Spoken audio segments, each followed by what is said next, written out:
خلیفہ کے ہم ہیں خلیفہ ہمارا، وہ دل ہے ہمارا آقا ہمارا، ہمارا ہمارا خلیفہ ہمارا، وہ دل ہے ہمارا آقا ہمارا، وہ دل ہے ہمارا آقا ہمارا۔ بسم اللہ الرحمن الرحیم۔ السلام علیکم ورحمۃ اللہ وبرکاتہ and welcome back to This Week with Huzur. We are honored to present highlights of a mulaqat with a delegation of Ansar from the USA. In addition, beloved Huzur Ayyadullah Ta'ala bin Nasrihil Aziz presided over the concluding sessions of the Waqf and Ijtimas in the UK. We begin with Tuesday's mulaqat, where Hazrat Khalifatul Masih Ayyadullah Ta'ala bin Nasrihil Aziz graciously met with members of Majlis Ansarullah from the USA.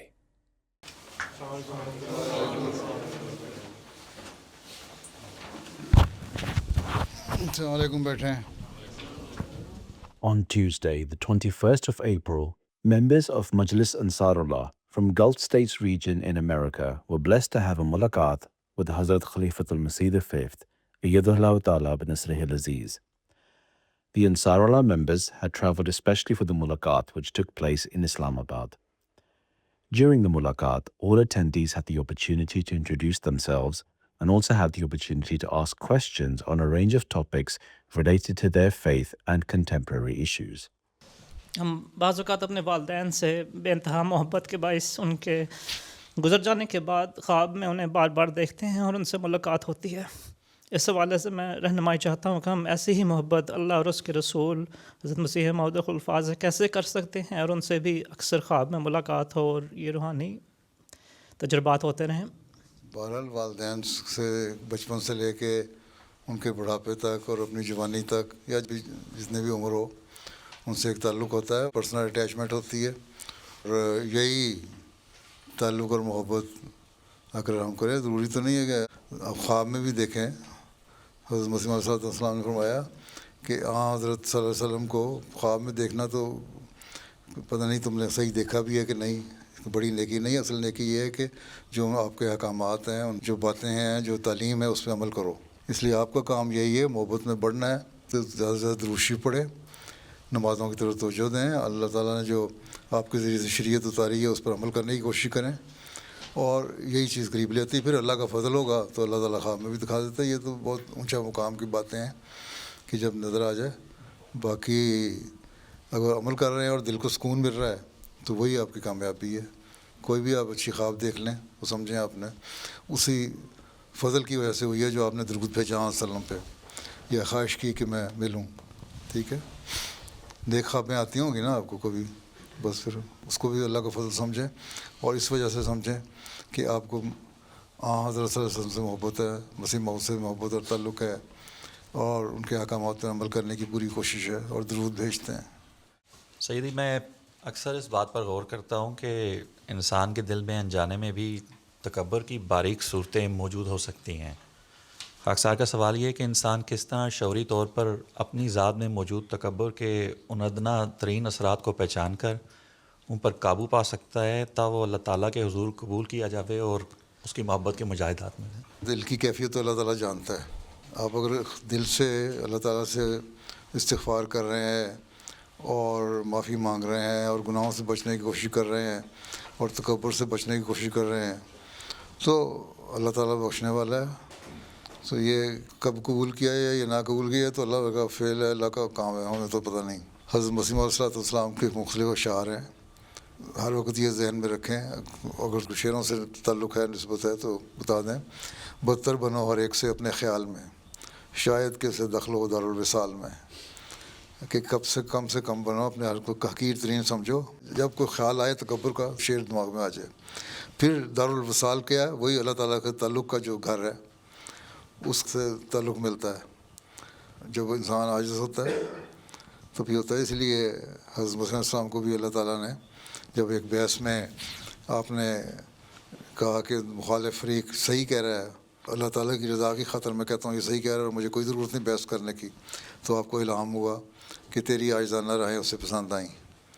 تو عاجزانہ راہیں یہی ہیں کہ جو ایسے موقع آ جائے پھر انسان سوچے تھوڑا سا، بجائے اس کے کہ اور زیادہ اس کی جو انا ہے وہ بھڑک اٹھے، اس کو نہ بھڑکنے دیں.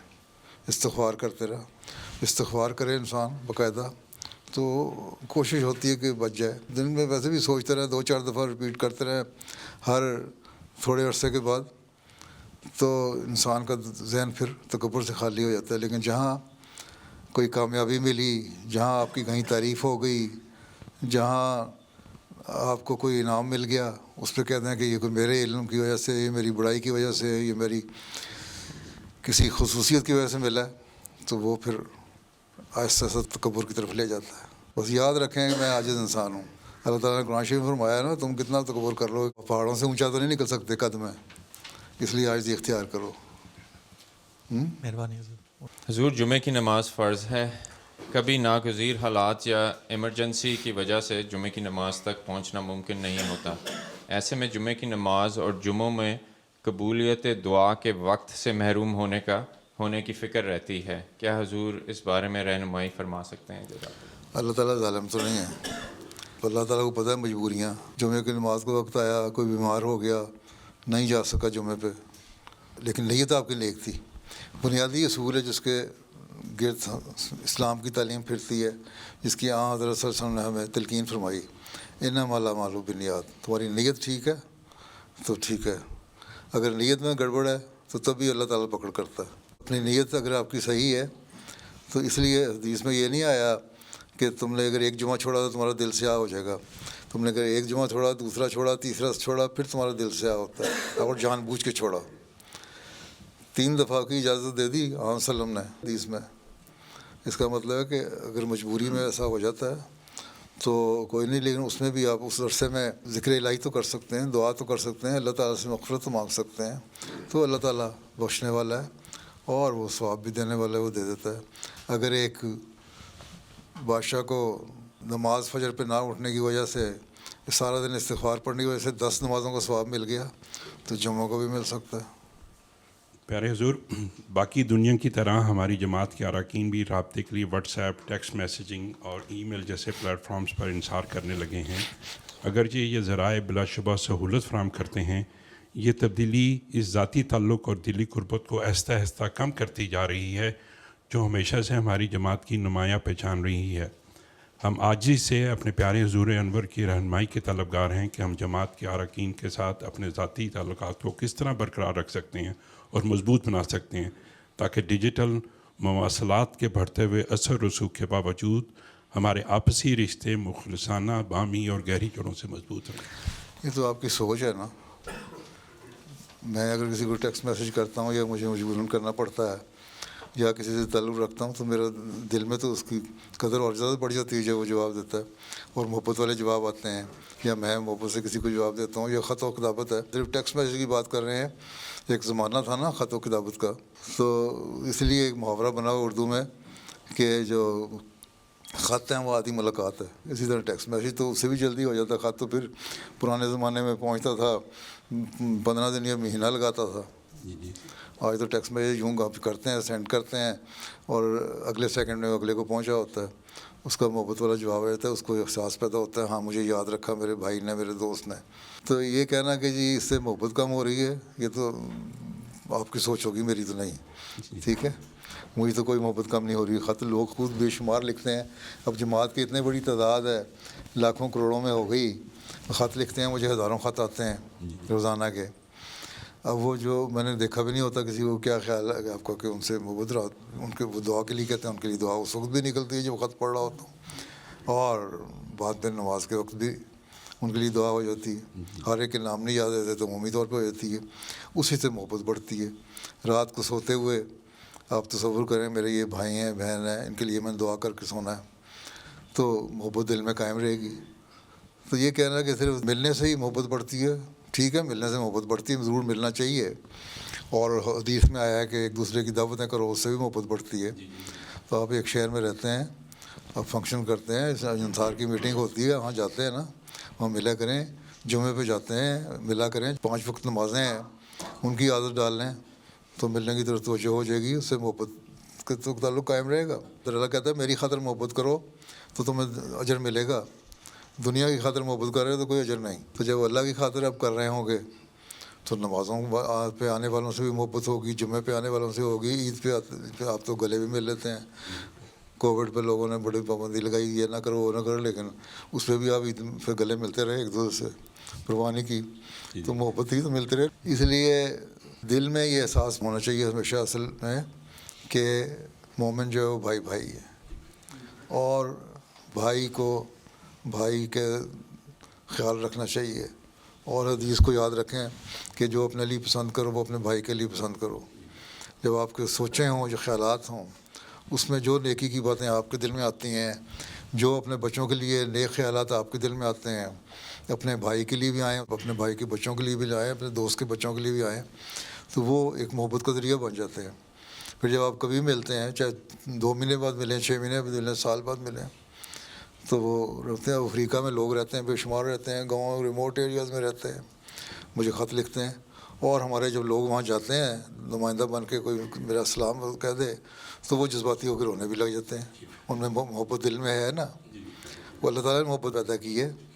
اس لیے اللہ تعالیٰ سے دعا مانگنی چاہیے کہ اللہ تعالیٰ ہمارے دلوں میں محبت پیدا کرے, اور یہ جو چھوٹی چھوٹی باتوں کی دنیاوی رنجشیں ہیں ان کی وجہ سے دوری نہ پیدا ہو. تو یہ کہنا صرف ٹیکسٹ میسیج کرنے سے نہیں, ٹیکسٹ میسیج تو میں سمجھتا ہوں ایک آسان ذریعہ بن گیا ہے محبت کو وسیع کرنے کا. پہلے خط لیتا تھا مہینہ, اب آپ 1 دن میں کر لیتے ہیں, اور باتیں بھی کر لیتے ہیں, اور فیس ٹائم پہ باتیں بھی کر لیتے ہیں, اور چہرہ بھی دکھا دیتے ہیں اپنا, ٹیکسٹ کا جواب بھی آپ کو آ جاتا ہے. آپ کو تو یہ کہنا چاہیے تھا اس سے محبت بڑھ گئی ہے, اب اس کو ہم اور کس طرح بڑھائیں. جی پھر جو پاکستان سے نئے آئے نا انصار بھائی, وہ ان کو ان چیزوں کی بھی عادت, ان کو پتہ ہے, ان کو آپ سے زیادہ ٹیکسٹ میسیج کرنا آتا ہے. انڈیا میں غریب لوگوں میں انہوں نے سروے کیا ہے, یا پاکستان میں جتنا ان کے پاس سیل فون ہے اور ٹیکسٹ میسیج کا ہے نا رواج, وہ امیروں میں بھی نہیں ہے. اچھا, باقی ہے اگر نئے آئے ہیں اور ان کے پاس نہیں ہے فون, اور افورڈ نہیں کر سکتے نیا فون خریدنا, تو ان سے پھر آپ ملیں, ان کو مسجدوں میں بلائیں, اور مختلف فنکشن ہوتے ہیں آپ کے, اس میں بلائیں, گیٹ ٹوگیدر ہو. اور ضروری نہیں کہ اجلاس ہی ہوں, بعض ویکینڈ پہ کبھی باہر چلے گئے, پکنک بنا لی, کچھ کر لیا, وہ تو پروگرام بنانے چاہیے نا. خدا الحمد ہمیں کلون جمعیہ جو ہے اس رواج دیا ہوا, وہ اس لیے تھا, انصار اللہ میں بھی ہو سکتا ہے, لجنہ میں بھی ہوتا ہے, بیٹھتے ہیں آخر میں آ کے اکٹھے ہوتے ہیں, اور اچھی میٹنگ. ہم تو یہاں اسلام آباد کی لجنہ بھی ہے, خدام بھی ہیں, اور سارے یہاں شہروں میں مختلف لوگ اکٹھے ہوتے ہیں, ہفتے میں 1 دن, مہینے میں 1 دن, اور آپس میں کھانا پینا بھی کرتے ہیں, گپ شپ بھی کرتے ہیں, اور دین کی باتیں بھی کرتے ہیں. تو آپ بھی کر سکتے ہیں. ارادہ ہو انسان کا نیک کام کرنے کا تو نیک کام ہو جاتا ہے. اگر یہ سوچتا رہے کام تو میں نے نیک کرنے پر, اس کو میں وہ پیسے کما لوں, تو پھر نہیں ہوتا. ضرور ہم نے پچھلے دنوں یہی سوچا تھا کہ ہم مہینے میں 1 دفعہ کلو جمعیہ کریں گے, تو ان شاء اللہ تعالیٰ ہم اس پہ کریں گے. ٹھیک ہے. تو پھر جو غریب لوگ جو نہیں لا سکتے کھانا پکا کے, ان کا آپ جیسے دگنا تگنا کھانا پکا کے لے آئے. جی ان شاء اللہ تعالیٰ. So mortgages are permitted when purchasing a home. If one has the means to refinance and extend a mortgage to use the equity for contributing towards a local mosque project, is that permissible? Jazakallah. The first thing is that mortgages are permitted only for the house you purchase for your own use, not as a business. You can buy a house, take mortgage on that house where you are going to live. There are quite a number of people who revalue their houses and they take more loan from the banks and they use that loan for mosque. So if you are building your own house and you are paying mortgage for your own personal benefit, then why can't you spend your money to make Allah's house, which is also helping you to make a house in the paradise? So if you like, you can, but don't overburden yourself. If it easily be done, then it's okay. Otherwise not. And you can also assess and see properly your repayment capacity. If you have that much capacity, yes, you can. Alhamdulillah. If not,